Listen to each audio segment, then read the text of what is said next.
She cooked for them, bled for them, gave up her own dreams so they could chase theirs. And when she needed them the most, they dropped her bags at a stranger's door, said, "You'll be happy here," and drove away without looking back. What they didn't know was this: the woman they buried alive was just getting started. Margaret Collins was not a wealthy woman, but she was rich in the ways that matter. 32 years teaching English in Columbus, Ohio, every morning at 6 a.m., every paper graded by hand. She knew her students' fears better than their own parents did. At home, Robert, quiet, steady Robert. They argued about small things and agreed on everything important. The house on Elmwood Drive wasn't big, but it was theirs, paid off, no debt. A garden in the back that Margaret kept alive through every Ohio winter. 3 children, Daniel, Susan, Kevin. She sewed Daniel's Halloween costumes until he was 12. She drove Susan to swim practice at 5 a.m. for 6 years straight. She stayed up with Kevin through panic attacks in high school, rubbing his back, telling him the world wasn't ending. She gave them everything she had. Then Robert died. Heart attack in the kitchen while making her coffee. Margaret didn't just lose a husband, and grief, as it turns out, makes a person dangerously trusting. Daniel sat across from Margaret at the kitchen table and presented a plan. She looked at her son's face and signed. By August 2021, Margaret Collins owned nothing: no house, no savings, no plan. Daniel reappeared, not to apologize, but to arrange logistics. He and Susan came on a Saturday. They packed her life into 2 suitcases with the efficiency of people who had already made peace with what they were doing. The drive to Sunrise Senior Living took 90 minutes. Nobody spoke much. Daniel carried her bags inside. The lobby smelled of antiseptic and cafeteria food. He hugged her at the door. "Mom, you'll be happy here. We'll visit every Sunday." He walked to his car. He did not look back.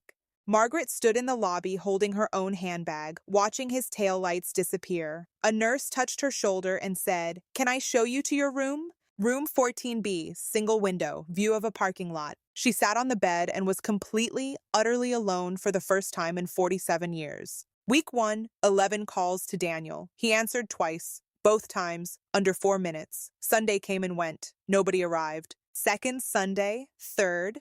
By month 2, Margaret had stopped walking to the lobby window at noon. She already knew the answer. Her youngest, Kevin, mailed a birthday card. Inside, $50 cash and a Post-it note. "Thinking of you, Mom." No call, no visit. $50 for the woman who sat on his bathroom floor at 3 a.m. for years. Nights were the hardest. The home went quiet at 9 p.m. Margaret would lie in her bed in room 14B, listening to Dorothy breathe in the next bed. Dorothy, 81, former librarian, whose son had not visited in 4 years. One night, Margaret whispered in the dark, "Dorothy, do you think they feel guilty?" Long pause. "Probably," for about 10 minutes after they pull out of the driveway. Then their phone rings and they forget. Margaret stared at the ceiling. "So what do we do?" Dorothy said, "We decide that our lives are still ours. That's all there is." That was the moment. Small, quiet, no music, no dramatic lighting, just 2 abandoned women in the dark, choosing to survive. 6 months in, James arrived at Sunrise Senior Living carrying donated laptops. 34 years old, running a small nonprofit, teaching basic digital skills to seniors. Most residents weren't interested, but Margaret sat down at the keyboard like she had been waiting for it. She was an English teacher. Words had always been her weapon. Grief had just made her temporarily forget that. She started writing a journal, then longer essays. James suggested a blog. She named it Room 14B because that's where they put her. That's where she was going to write from. Her first post described the day Daniel drove away. No rage, no self-pity, just truth, clean and precise, the way she had taught her students to write. "My son carried my bags inside, hugged me, and left. I have not heard from him since. I am 74 years old. I taught school for 32 years. I grew a garden. I loved a man for 42 years. I am not finished. I just needed somewhere to say that." James shared it in 2 Facebook groups. By morning, 14,000 shares. She kept writing, every day, about the theft of her house, about Dorothy, about the aide named Rosa. Social worker Patricia submitted 1 essay to the Indianapolis Star. They published it. Title, "My Children Left Me Here. Here's What I Found."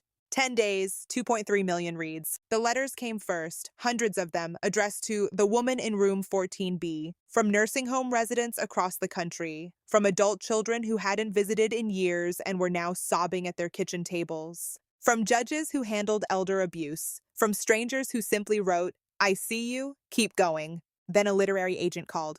Margaret wrote her memoir in 14 months, every word her own. Room 14B, What My Children Left Behind. 140,000 copies in the first year. She earned enough to lease her own apartment in Bloomington, signed the papers herself, her name only. Signed the papers herself, her name only? She testified before a Senate subcommittee on elder neglect, sat at the microphone, 76 years old, and read without trembling.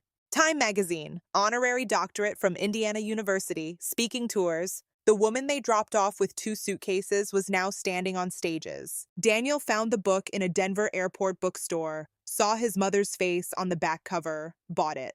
Read the first 40 pages on the plane. He closed it somewhere over Kansas and did not open it again. Susan had told her entire social circle her mother was happily settled. When the book came out, those same people started sending her messages. She stopped attending her book club. She stopped going to certain dinner parties. Some doors, once closed, cannot simply be knocked on from the other side. At 77, Margaret founded the Room 14B Foundation, laptops and writing programs in 34 senior homes across 7 states, legal advocacy for elder financial abuse victims, partnerships with Indiana University and Purdue, research published in the Journal of Gerontology 2024, honorary doctorate, standing ovation from 22-year-olds. Then she went back to Sunrise Senior Living, not as a resident, as the keynote speaker. Dorothy was in the front row, in her best cardigan, crying before Margaret even reached the microphone. Margaret looked out at that room, full of people the world had quietly decided were finished, and she said, "They thought they were putting me away. What they actually did was set me free."